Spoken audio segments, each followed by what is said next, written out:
우리는 지난 7개월 동안 하나님을 만난 사람들, 구약에서 그리고 신약에서는 예수님을 만난 사람들이라는 제목으로 한 22명, 오늘까지 23명 말씀을 나누었습니다.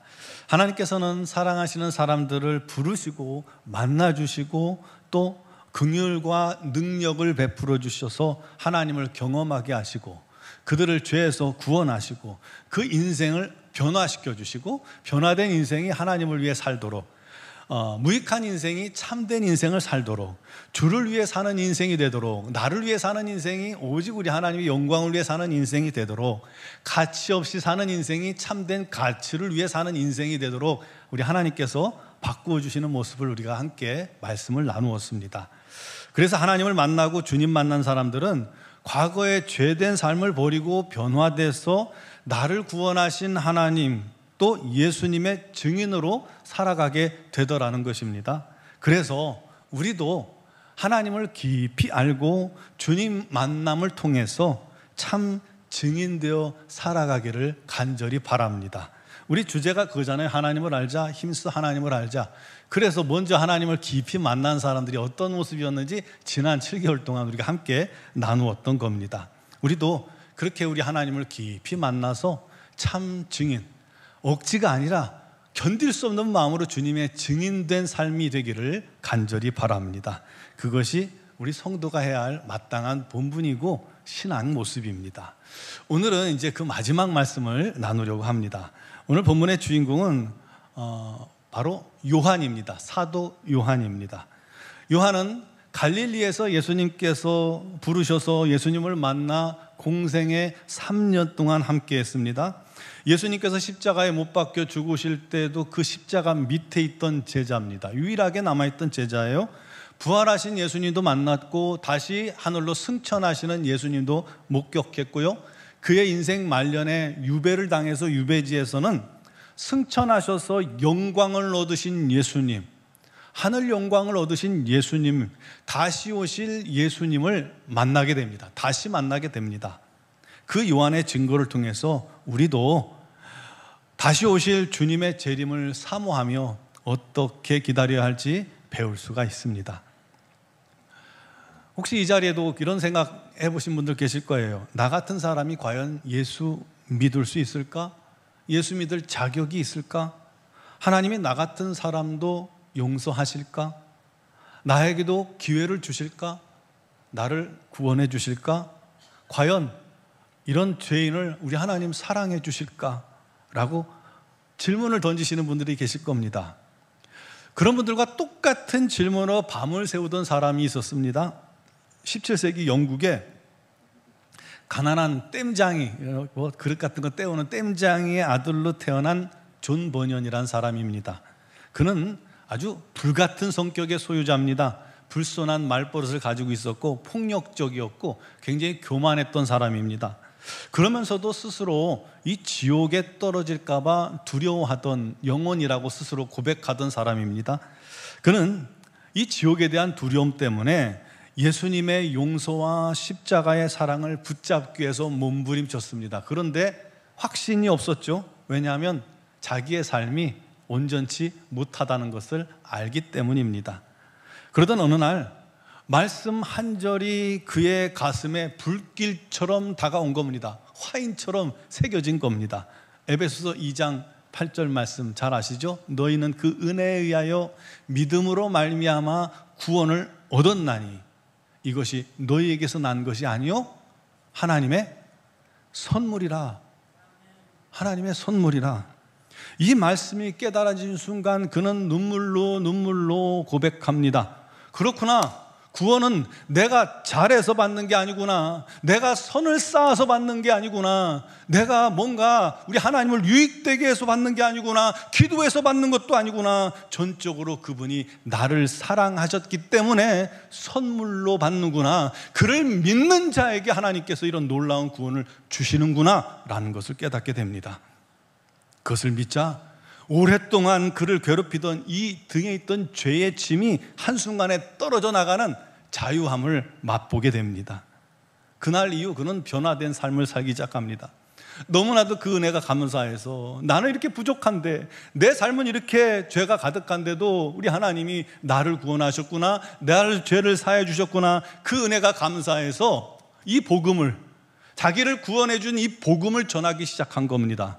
청교도적인 복음 전도자로 살아가기 시작한 겁니다. 그런데요, 당시 영국의 국교회는 그를 자격 없는 설교자로 생각하고 체포하게 됩니다. 존 버녀는 그렇게 감옥에 갇혔는데 그에게 선택의 폭이 주어졌어요. 설교를 포기해라, 복음 전도를 포기해라, 그러면 풀어주겠다. 뭐 간단하지 않아요? 안 할게요 하면 그만 아닙니까? 그런데 그가 이렇게 말했습니다. 자유롭게 되어도 내가 복음을 말하지 못한다면, 복음을 멈춘다면 그것은 나의 영혼의 감옥이 될 것입니다.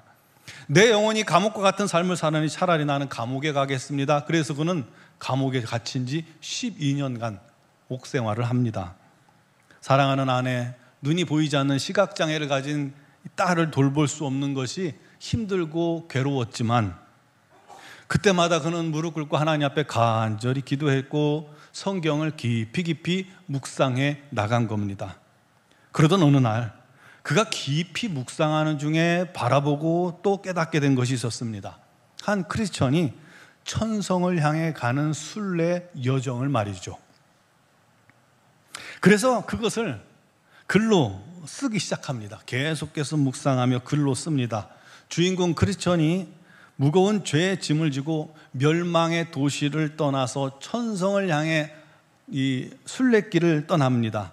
절망의 늪에서 호우적댔고 세속의 지혜의 유혹과 율법의 그런 거친 산을 넘었고 또 좁은 문을 통과합니다. 마침내 이르는 십자가 언덕에서 비로소 크리스찬은 죄의 짐이 떨어지고 풀어지는 것을 느낍니다. 그리고 우여곡절 끝에 요단강을 건너 마침내 천성문에 이르는 한 영혼의 구원 여정을 기록한 것이 바로 여러분 잘 아시는 철로 역정입니다. 주로 인해서 갇힌 깊고 어두운 감옥에서, 아무것도 보이지 않고 희망도 없는 감옥에서 오히려 그의 눈이 활짝 열려서 역사적인 작품을 쓰게 된 것입니다. 마찬가지로 사도 요한도 하나님의 말씀을 전하는 것과 예수의 복음을 증언했다는 이유로 로마 황제 도미티아누스의 박해를 받게 됩니다. 그래서 감옥에 갇힙니다. 전승에 따르면, 성경에 나오지 않고 전승에 따르면 그를 끓는 기름가마에 던졌다고 그래요. 그런데 죽지 않았어요. 살았어요. 그래서 그를 이 반모섬이라는 곳에 유배를 보낸 겁니다. 이 요한이라는 사람은 예수님의 품에 안겨있던 바로 그 자입니다. 최후의 만찬 때 예수님의 품에 기대에 앉아가지고 떡을 떼며 누가 예수님을 팝니까? 저 자입니까? 물어보던 바로 그 제자예요. 주님께 사랑받던 제자입니다. 나이가 제일 어렸어요. 제자들 중에 아마도 10대 후반이나 20살 정도로 예상을 합니다. 나중에 그는 요한복음을 기록했죠. 요한 1, 2, 3서, 요한계시록을 씁니다. 사도들이 모두 순교로, 복음을 전하다 순교로 세상을 떠났는데 이 요한만큼은 90세가 훨씬 넘도록 장수한 인물입니다. 특히 예수님께서 십자가에 달릴 때 여인들과 함께 십자가 밑에 있던 유일한 제자였죠. 아마 어려서 소년이라 허용됐던 듯합니다. 또 주님께서 그 십자가에서 어머니 마리아를 부탁하신 제자가 바로 이 요한 아닙니까? 요한은 훗날 에베소에서 목회하면서 그 제자들에게 서로 사랑하라 라는 말을 반복해서 했다고 합니다. 그래서 사랑의 사도 요한이라고 말합니다. 예수님의 어머니도 그에게 부탁했던 대로 에베소에 살았다고 알려져서요. 그래서 오늘날에도 에베소에는 성모 마리아의 집 유적이 남아 있습니다. 앞에서도 말씀드린 것처럼 이 세베대 아들 요한, 형제가 야고보죠. 그리고 베드로까지 이 세 명은 예수님의 핵심 제자 3명입니다. 예수님의 공생애를 시작하는 순간부터 모든 중요한 순간순간을 함께 했습니다. 변화산에 올라간 것도, 그 감람산에 올라간 것도 이 세 제자들이었죠.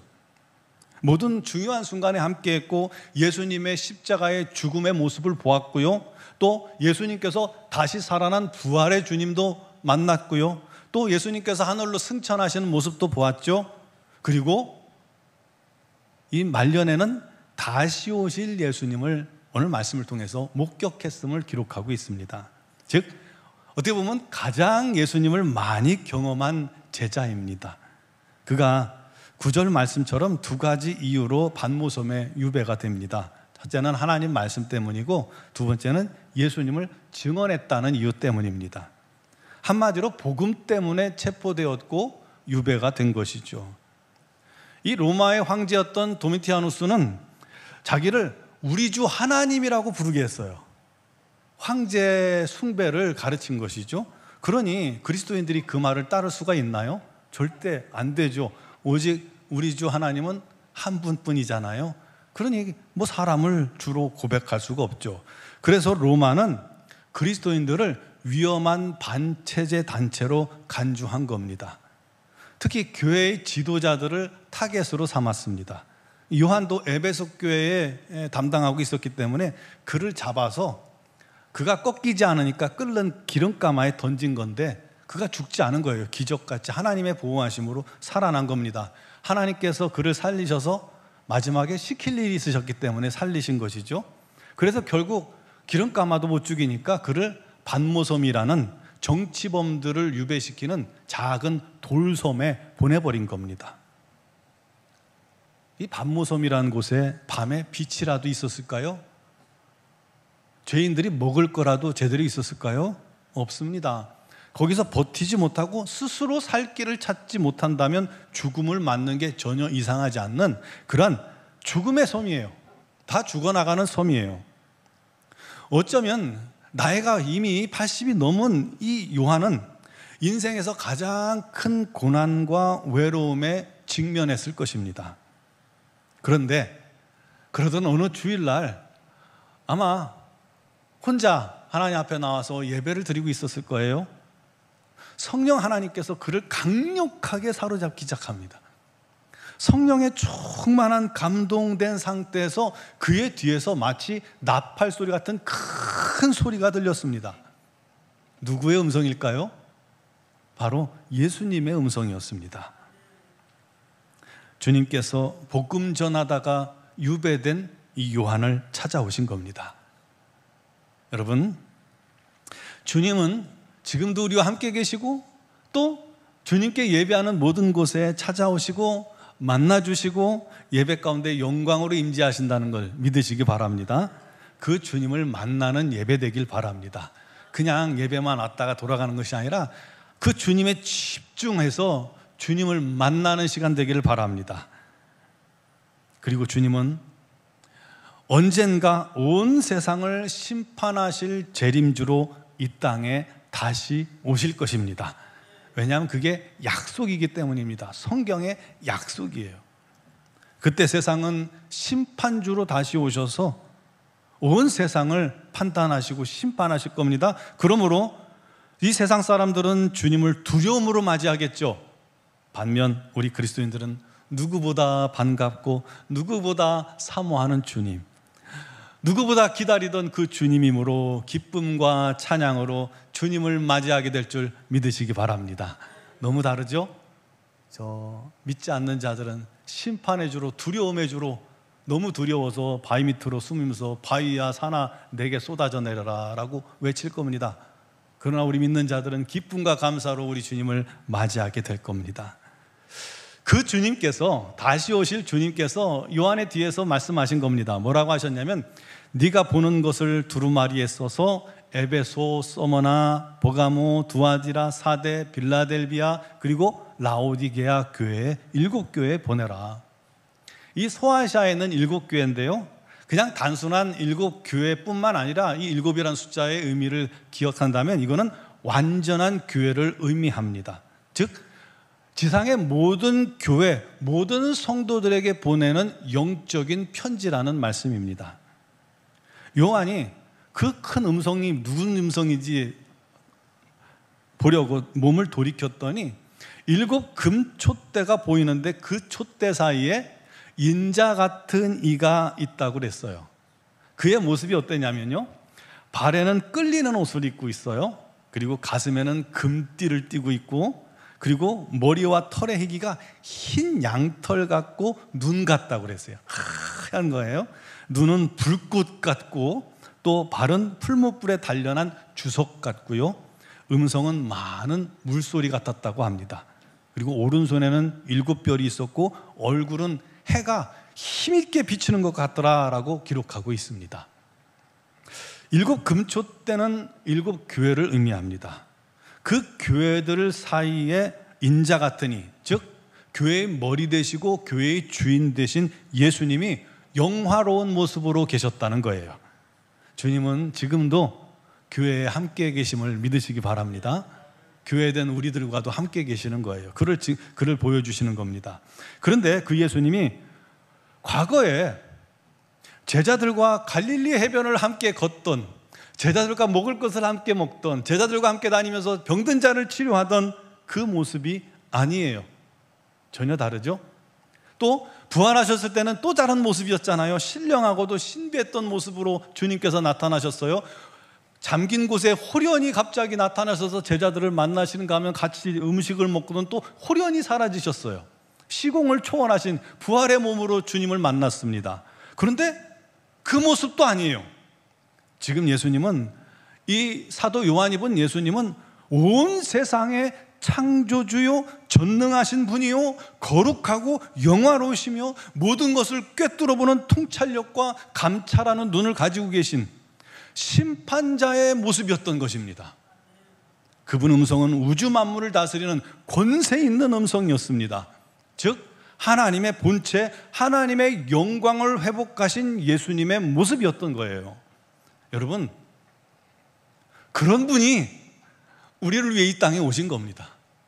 그런 분이 모든 걸 포기하고 이 땅에 오셔서 우리를 위해 죽기까지 하신 것임을 믿으시기 바랍니다.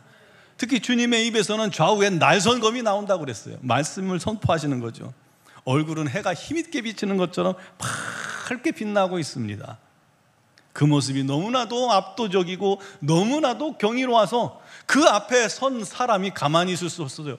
그래서 사도 요한이 그만 그 자리에서 온몸에 힘을 잃고 죽은 자처럼 쓰러집니다. 우리가 하나님의 영광에 노출되면 제대로 설 수조차 없습니다. 온몸에 힘을 잃고 쓰러지는 경우도 지금도 있어요. 주 앞에서 우리는 그런 존재입니다. 그런 존재를 사랑하신 하나님, 우리 주님 얼마나 감사한지 몰라요. 그때 주님께서 쓰러져 있는 요한의 몸에 오른손을 얹고 말씀하셨습니다. 두려워하지 마라. 두려워하지 마라. 나는 처음이요 마지막이니 곧 살아있는 자라. 내가 전에 죽었었느니라. 너무 영화롭게 변화된 주님을 몰라볼까 봐 말씀하시는 거예요. 내가 전에 죽었었노라.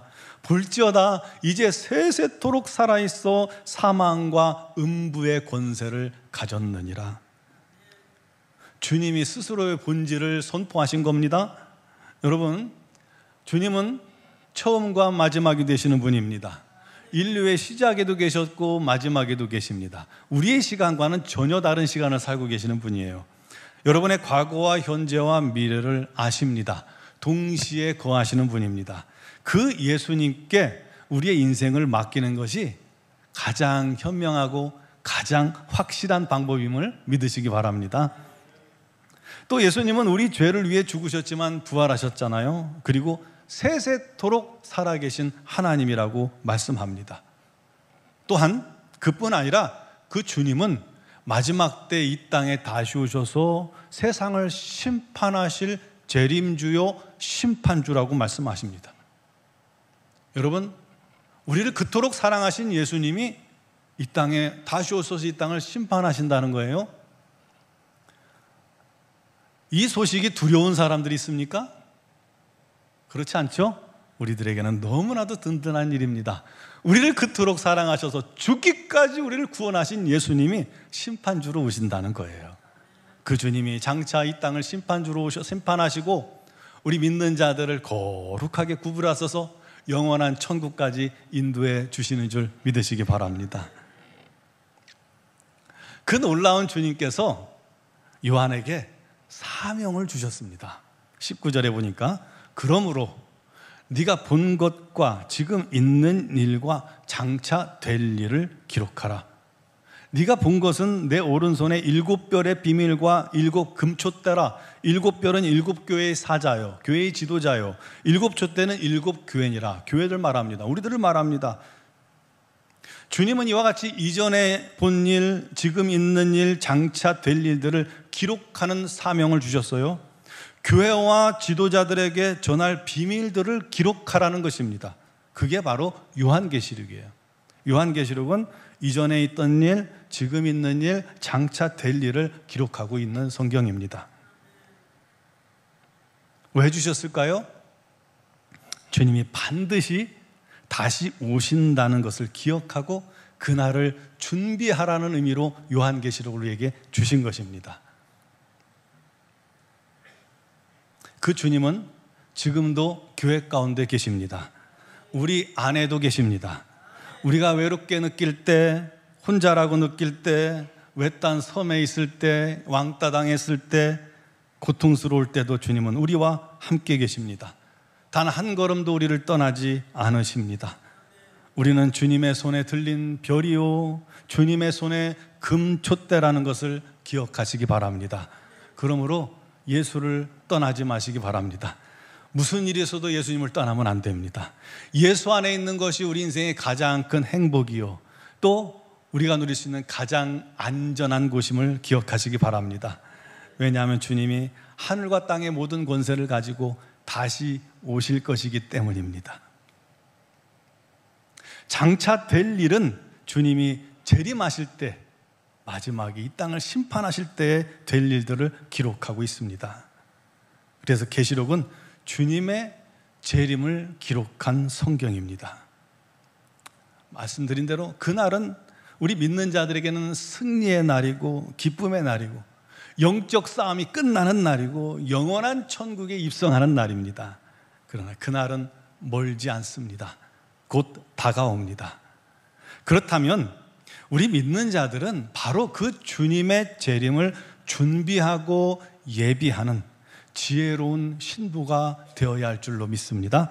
주님 오실 길을 평탄케 하는 것이 우리가 해야 할 일이라는 사실입니다.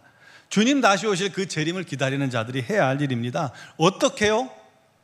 우리가 지속적인 회개를 통해서 거룩해져야 합니다. 우리 안에 있는 거치는 것들을 제거해야 합니다. 제거해야 합니다. 지난번에 제주 항공사고 때 거치는 것이 활주로 끝에 있었잖아요. 제거해야죠. 우리 안에도 남은 죄가 있습니다. 허물이 있습니다. 욕심이, 교만이, 쓴뿌리가 우리 안에 남아있는 것들, 그것들이 거치는 것들입니다. 그것들을 제거하고 거룩하고 정결하게 하는 것이 주님 오실 길을 예비하는 것이고 재림하실 주님을 맞이하는 신부가 할 일임을 기억하시기 바랍니다. 또한 신부라면 기름을 준비해야겠죠. 성령의 기름을 준비해서 성령의 기름 부음을 받아서 우리가 말씀에 불이 붙어야 하고요, 우리가 기도에 불이 붙어야 하고요, 예배에 불이 붙어야 합니다. 불이 없으면 주님의 잔치에 참여할 수 없습니다. 불이 있어야 합니다. 이번 수련회가 여러분 심령에 불이 붙게 되기를 간절히 바랍니다. 기도에 불이 붙고 예배에 불이 붙고 행복해서 어쩔 수 없는 예배, 한 주간 이 예배가 기다려지는 예배 되길 바랍니다. 우리 주님이 너무나도 감사해서 삶의 곳곳마다 주님께 기도하기에 몸부림치는 저와 여러분 되길 바랍니다. 말씀을 읽을 때 말씀이 너무나도 감사하고 새롭게 깨달아져서 그 말씀에 불이 붙고 그 말씀에 순종하는 저와 여러분 되기를 바랍니다. 그때 우리 주님께서 그를 기억하십니다. 사랑하는 성도 여러분, 폴리캅은 86년 동안 한 번도 자신을 배반하지 않고 떠나지 않은 예수님을 자기가 배반할 수가 없다고 순교의 자리에서 예수를 포기하면 살려줄게 라는 그런 협박에도 불구하고, 아니 내 인생 86년 동안 주님이 나를 한 번도 떠나지 않고 배신하지 않으셨는데 이제 내가 무슨 생명을 살겠다고 예수님을 배반하냐라고 하면서 담대하게 순교의 자리로 나아갔죠. 이 사도 요한도요, 이 계시록을 쓸 때가 90세가 훌쩍 넘은 나이입니다. 그도 주님을 배신하지 않고 반모섬을 선택했기 때문에 마지막 사명을 감당할 수 있게 되었습니다. 이제 우리가 남았습니다. 우리도 요한처럼 죽기까지 주님을 위해 살기로 결단합시다. 흔들리지 맙시다. 왜냐하면 우리가 사는 이 시대가 너무나도 험악해져 가고 있잖아요. 복음을 흔드는 것들이 얼마나 많이 있습니까? 잠깐 한눈 팔면 우리의 믿음을 다 빼앗길 수 있는 그런 상황입니다. 결단해야 합니다. 결단해야 합니다. 주님 다시 오시기 전에 엄청난 배도의 물결이 일어날 겁니다. 견뎌내야 하지 않겠습니까?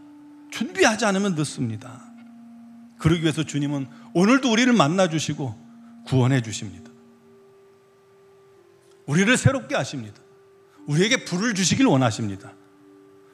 우리가 그렇게 값없이 구원받고 하나님의 자녀가 돼서 영원한 천국이 약속되어져 있으니 이제 우리도 그 놀라운 은혜의 복음을 전하는 자가 됩시다. 이 시대에 주의 영광을 경험하고 목격한 자로 살아갑시다. 내가 먼저 주님을 만났으니까요, 내가 먼저 경험했으니까 이제 아직도 주님을 알지 못하는 우리 가족들, 우리 주변 사람들, 저 많은 사람들에게 우리가 그 모습을, 주님의 자녀로 살아가는 모습을, 다시 오실 주님을 기다리는 자의 모습을 보여줍시다.